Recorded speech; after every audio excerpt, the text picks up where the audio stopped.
Welcome to the consultancy project, BML 334. So I thought I'd do a quick video just on getting started. I know you're going to have a session with Lionel on the 30th of January. Do try and get to that if at all possible, because it will give you some good information. So really looking at some of the introductions in terms of the introduction to the module and things like that, trying to give you a little bit of help on how to choose a topic, thinking about what your first deliverable is going to be, depending on whether you do a dissertation, traditional style or non-traditional style. I'm going to put a few more examples up on Moodle later for you to look at for both of the project types, and they will be good examples. We don't really want to give you bad examples because we don't think they really help you very much. Part of the marking criteria around the first deliverable is all about this ability to select a relevant topic, and showing your working about how you found that topic is very important as well. We'll do a little bit about writing objectives. If you haven't got a question or a topic, then it's very difficult to actually write objectives. A little bit also about working with your supervisor. Now, at the time that I'm recording this, we haven't worked out. We're thinking possibly of, rather than allocating you to either Lionel or myself, we'll actually be jointly supervising, and it might be that you naturally gravitate to one particular person, but the way we'll actually run that sorry, excuse me, is by probably making some surgery hours available, but I need to just check and clarify with Lionel how we want to approach that. So Lionel may be able to give you a little bit more information on the 30th. And then really what your next steps are. So this is your capstone project. You need to focus attention on this year. I realise at the moment that I'm recording this, we don't know what the hand-in dates are, but the hand-in date will probably be on the same day as the overall management project for the rest of the business studies cohort. And that's because we quite often do a sort of drinks party in the evening, or we tie that in with a summer ball. So I will actually confirm that when I've had a chance to chat to George and other people about that. So research is a process, and people often say, oh, I need a really good topic because then I'm going to get a good mark. There's not necessarily a link. It's the process that we evaluate. So you need to make sure that you actually follow the process that we advise you to follow. Now, your final year students, you're all capable of getting very good marks. You need to get into the journals. You need to actually get into the topics that you're researching. But at the end of the day, we're actually assessing your way through the process. So analysing the topic, and quite often people get hung up about a question. You don't know what question you've answered until the night before you submit, when all your research and all your analysis and findings come together and you draw your conclusions. So you might set off looking at influencer marketing and the value of Instagram, and you might actually end up doing something completely different. And you won't know. Sorry, I've now got a really squeaky voice. So one of the good ways of actually evidencing to satisfy the marking criteria about a relevant topic or an appropriate topic is to brainstorm. Think about what you've read, and I always say to my supervisees, get a hold of a loose leaf file with lots of plastic wallets in there, or pockets, and the whole notepad, and just scribble notes. Keep writing, keep it beside your bed. You'll wake up at 3 a.m. with some sort of light bulb moment or whatever. You need to maintain control over this project. Don't let it start to control you. So don't put things off. So what do you already know? Brainstorm, use mind maps, use all sorts of things. And there are tools within the library pages for the business school that give you some really good, there's a really good mind mapping one in there that you might want to have a look at. So think about ideas, questions, and really it's almost like a funnel process. You're putting lots of questions into the top of the funnel, and out of it is coming sort of pure gold, really. Find who the key authors, what we call the seminal work authors within your subject area. So obviously if that's brand equity, it'll be Acre. If it's brand personality, it's Jennifer Acre. If it's brand identity, it's Kat Furrer. If it's social media, then it might be Solomon and Tooten as a starting point. Obviously a lot of these authors have been around for a long time, but you really need to get into that. If you're looking at communication, you're talking about the work of Wilbur Schramm. It's the basic model of communication, goes way back to 1954, and you put that in and then very quickly bring up to date where you want to be. And that's if you're doing something on social media or anything to do with communication, you need to start there. If you're looking at, I don't know, Marcoms, you're looking at Chris Phil as an author. So jot these people down. If you're looking at CRM, you're looking at Francis Buttle, Anton, a whole range of people. Think about planning your time. This is a very good thing. Work back from the due date. Have a Gantt chart. You know how to do them now, because you don't want it to be last minute. This is your capstone project. And as I said, you're all capable of doing really good work. Construct a rough plan. So, what sort of dates you're going for. Unlike on the management project, we don't set you soft deadlines. We let you manage this. You're final year students now. You need to be prepared to go out into the world of work. You need to be self-starters. And therefore, we're not going to be sort of beating you up. But you need to think, working back, as in plan your time here, that we will be expecting your final draft 2 weeks before submission. No later, because otherwise we don't have a chance to turn it around and feed it back to you.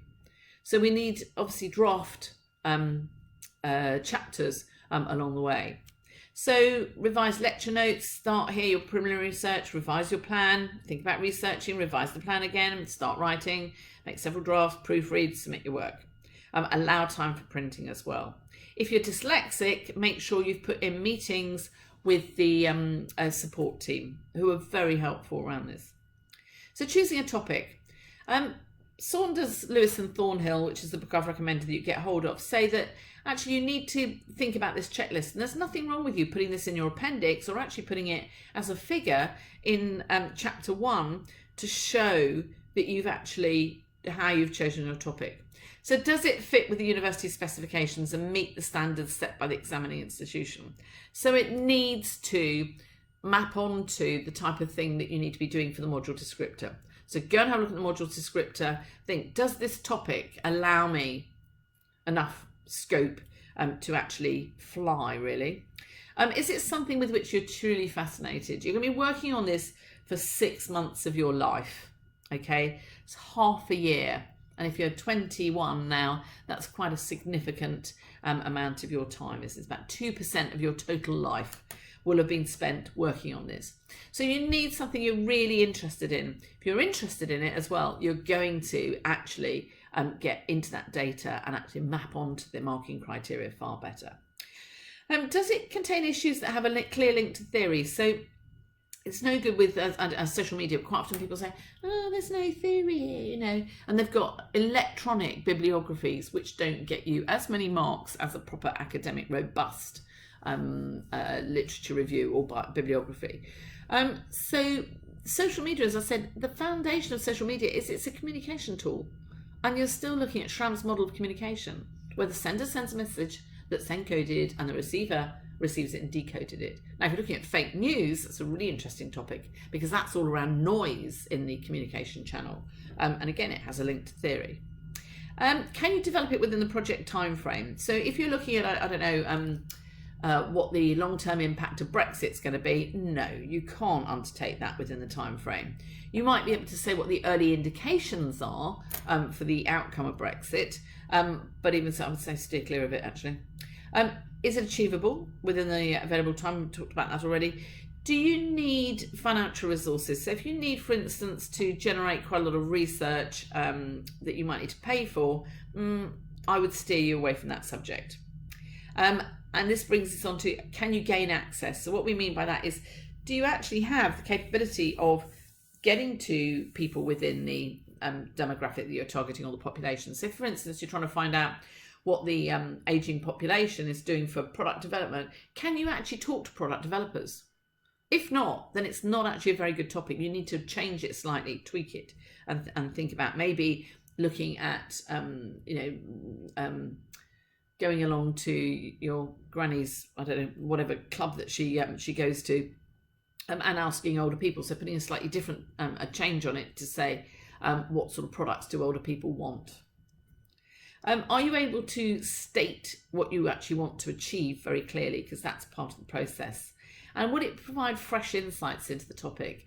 And I think I speak for Lionel here when I say we are sick to death of supervising projects around social media marketing for the University of Chichester.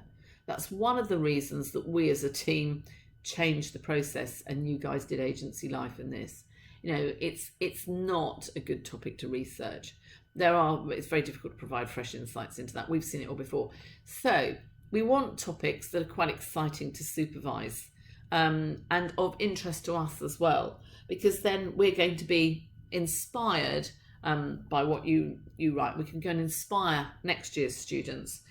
So we had some really interesting topics last year on influencer marketing, on taking your dog on holiday, on marketing collateral, and chocolate packaging, millennial influencers as well. I'll put them up there. Video content marketing, really, really interesting. So choose something that gives fresh insights into the topic. And is it clearly related to the idea that you've been given by the organisation in your placement situation? This is a little bit interesting because are the findings likely to be symmetrical, so similar value? So you need to think that if you come out of your project with basically identifying that what you thought would happen, that's okay, provided you write it really well. So it might be that you're not doing groundbreaking research, as it says in the bit here, in terms of fresh insights into the topic. So there's a bit of a sort of conundrum here. But actually, I've had students before who have found that they didn't discover anything that wasn't actually already understood, and they've done a very good project. So don't let that put you off necessarily. And you need also to think about your career goals. So you want to identify some really good transferable skills. So you know it's no good doing a literature review of branding theory between 1930 and 1950, let's say, if it's not going to help you with your career goals. Now, if you're going to be a marketing librarian, then it would help you with the career goals. But if you want to get into an agency and work the high life in London, may not be as relevant as doing something else. So have a chat to us about all these things, and we can have a talk through them. So your first deliverable, I would recommend that you try to get this done by the end of February. So say we haven't set you any soft deadlines, but we know that if you don't produce something by the end of February, it's highly likely that you're going to be stressed and you're going to transfer that stress to us, and we don't want it. So what you're tested on, what the marking criteria is the ability to select a relevant topic and formulate a valid research aim and or hypothesis. Now your research aim is really your question stretched. Now bear in mind, the thing about this project is it's totally different to anything you've ever done before in your academic lives. So normally we give you a question, or we give you a brief, or we give you a set of objectives that you need to achieve. In this, you have to define the objectives, define the question, identify the brief. Okay, so it's throwing the whole thing on its head, which is why reading that book, the Saunders book, have a think about breaking it down into bite-sized chunks. Don't look at the enormity of the task. Think about how you can break that down into little bits week by week. And this is where your Gantt chart can be really useful. And you can submit your Gantt chart at the end as well. So select a relevant topic, formulate a valid research aim and or hypothesis. Around about 1,000 words, it's worth 15% of your marks. You need to outline a clear aim for the project. You need to think about, if you're working for a placement company, make sure that it's actually aligned to the brief that they've given you, if they've given you one. And think about the relevant areas of research. So, for example, if you've said an investigation into social media use by post-millennials, specifically in the beauty industry, then you need to define within your introduction millennials, although you can point forward to maybe where you define it more in chapter 2. You're going to define the industry in terms of what you mean by beauty products, and you're going to just do a definition of social media. So that's what you do within chapter 1. And then you point forward to where your second chapter, the consultation of authoritative sources or the literature review, you develop those concepts more. And you need to think about maybe what the current context is. So if you're looking, for instance, at, I don't know, the house market in 2018, it's very depressed at the moment because of Brexit. So you might want to say, you know, obviously writing this in 2019, at the moment we don't know what the outcome of Brexit will be, and therefore it's X. If you're doing a non-traditional project, so the idea of consultancy project, you can, if you want to, do a 10-minute presentation or a 1,000-word introduction. Now, nobody last year did the 10-minute presentation, and that's fine. So I've got no examples to show you. The 10-minute presentation is actually quite good if you're working on a placement, because you could actually get your placement tutor, your placement manager along to actually see it as well, so that they can then give you feedback. So you're actually able to incorporate that, and that might define the direction of your project. I'll put here no later than the end of January, but we've changed that. Sorry, I should. So need to negotiate it with Lionel and me, but it should be no later actually than the end of February. Okay, we were slightly earlier last year. I think our first meeting was on the 12th of January. So we were asking them to do something quite quickly. So a clear aim or focus is outlined for the project. So this is part of the marking criteria, 15% of the marks for a chapter or deliverable 1. So your research problem and justification. Why is it worth researching? What are the current events that are happening? What academic theory underlines it as well? Background to the topics or the definitions that you need, their importance and their relevance within today's society or contemporary marketing initiatives. Who might be interested in this? So this, you could also put in your abstract, and this will be of interest to future students or whoever really. The purposes and objectives of the project are aligned to the consultancy brief. Now there's a thing called the Delphi technique, where you actually involve all the stakeholders, and that's why I was saying about chapter 1 being a presentation if necessary. Go and have a little look into the Delphi technique, because it's quite interesting. What you do is you can ask stakeholders for their take on the topic area. It's a bit like a preliminary research really, or pre-research. So you can actually say, for example, I've got a student on the Masters who was looking at skilling up older people in society to use smartphones. So he went out and actually did a focus group on what they wanted to know or what they wanted to do with their smartphones before he actually started the real research. Paraphrasing. So you then feedback to them and say, so what this means is you would like me to investigate wedding venues within a 10-mile radius of Bognor campus. And then they say, well, yeah, but oh no, I don't want, maybe 15 miles, maybe not 10 miles. Check for understandings. They also do an email confirmation. So you've got that and you could submit that within your final project.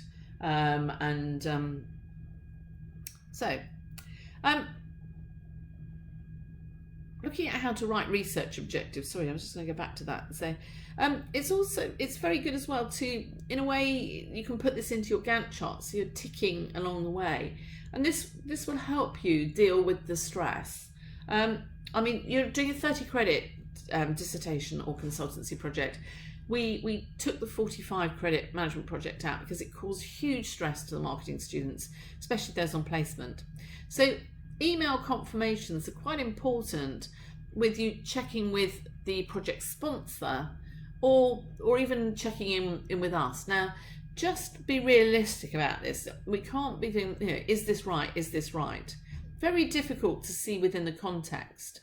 So therefore, I would suggest that you regularly attend meetings with either Lionel or myself, and then afterwards send an email confirmation as part of your supervisory record of what you think the main issues are or main points of that particular discussion were. So I think that's worth doing. So how to write research objectives? Well, these are the problems that you're trying to seek an answer to. So it's a good way of starting, saying, social media use within millennials. Well, who are millennials? What do we mean by the term millennials? What do we mean by the term social media use within the millennial group. So we start to look at what are the questions that we want to answer. And you need to use the minimum number of words here, and we don't look at SMART objectives. There is an inherent aspect of your project that it is time bound anyway, and they need to be realistic. But getting your objectives right is actually very important, and keeping an eye on your objectives and making them traceable through the document is also important. Examples of research questions. So what is the current level of unemployment of 18 to 25-year-olds in Bognor Regis? Is there a relationship between unemployment and the lack of employable skills? And what employable skills are required? So we're going through the sort of different levels here. So I would keep your objectives to 3, maybe 4. And you may want to put in a personal objective as well. So that is to identify transferable skills. It's a nice place to end your project on. So writing effective objectives. Think about turning your questions into objectives. They always include the answers to who, what, where and when, and at least one of them should also answer why. So this was a bit of an activity we set last year. So write a short action statement to assess, to analyse, that explains what's required to explore what you need in the research issues. So to analyse the use of social media amongst the millennials, to identify, the characteristics of the millennial demographic, and read your research text and use those to support you as well. So here we've got some example. So what is the current level of unemployment? So therefore we need to assess the levels. Is there a relationship? Again, to assess the lack of employability skills, and what employability, to identify the employability skills. So you can see by putting the questions here, you've got your objectives then coming out. Converting questions to objectives. Avoid things like the first person. Avoid explain the methodology, because that's chapter 3. And if you say, using a mixed method approach will identify X, you're preempting what should be done later on. So you're actually putting the cart before the horse. Also, avoid discussing what specific data you will collect. So to assess through survey, again, you're putting the cart before the horse. So think about how you're going to get started in terms of that appropriate and relevant areas. Think about mind mapping. It's also quite important to say what's not included. And then there's what's called the Goldilocks test. So is it just right? i.e. not too big and not too small. I don't think you can ever be too specific with a research question. But as I said, I don't think you'll have your research question at the beginning. And another good point in terms of formatting your document, always put your working title as a header. That helps Lionel and me make sure that what we're reading is actually focused on that particular question. Otherwise, we're going to be saying to you, what's your question again? So always put it in the header of your document. So think about contextualization. Bring in information from a variety of perspectives, your pest analysis, or maybe the different stakeholders as a result of the Delphi technique. Think about market size as well, and how it's structured. Is it oligopoly? Is it competitive? Is it hyper-competitive? You know all these terms from your strategic marketing, so bring them in and use them. Think about also the competitors, so doing competitive benchmarking if it's relevant to what you're doing. Put a little bit here about managing your supervisor. Please keep a track of the process. Lana and I are both very busy people. We can fill in a form at the end of each supervisory thing. We will have a note of what meetings we've had with you. I would suggest that you summarise it in an email to check your understanding and send it back to us. It's part of the process. But make sure that you have realistic expectations. So request appointments via email. It gives us an audit trail, and it also allows us to check our diary before replying. Please also confirm your acceptance of the appointment, because otherwise it might be that we're waiting on a number of, 5 or 6 different students, and then somebody says, oh yeah, I'd like the 9:30 appointment, and you say, okay, you've got the 9:30, so you say, right, thank you very much, or so that we know that you've actually not changed it. So make sure you do that. Make sure you attend. If you're going to cancel, make sure you do so in time. And bear in mind, I operate a 3-strike rule. So if you don't turn up for a meeting once, okay, we can all have problems, last minute changes. That's fine. If you don't turn up for an appointment twice, I'm starting to get a little bit grumpy. If you don't turn up for an appointment for the 3rd time, I'm sorry, that's it. I'm not supervising your project. You're going to have to go and find somebody else. Okay. So think about respecting our time. Make sure you bring notes. Now, I don't have a problem with you actually recording the appointment. In fact, normally I do it on Panopto, so don't worry about that. But Lionel may operate in a different way, in which case you need to think about how you're going to make notes and keep that information. So it says here about jointly completing the meeting log. Yeah,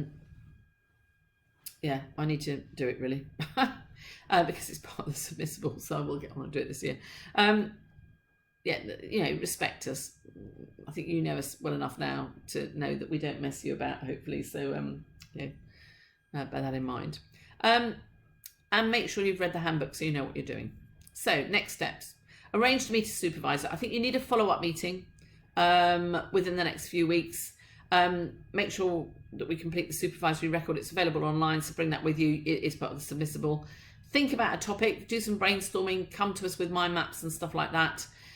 Agree when you're going to hand in your introduction, and I would say no later than the end of February. Produce a project plan. If you don't stick to it, that's fine. You can keep refining the plan. Change is part of it, but at least we know that you're tracking along, and we will ask you about that as well.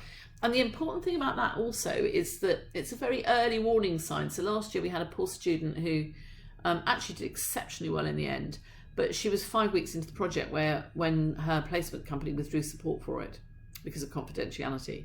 So she was right back to the beginning. But because she could actually show us that she'd put together a plan, we were able to negotiate a little bit of an extension for her there. And also, when we were marking it, we took into consideration the fact she reflected on that quite well, and had used her project plans to show how she had to start again. So I think it's worth doing. And also start stage 2. There's a video up there about stage 2. It's to do with authoritative sources, the literature reviews. So make sure you look at that. Okay. And any questions, let me know.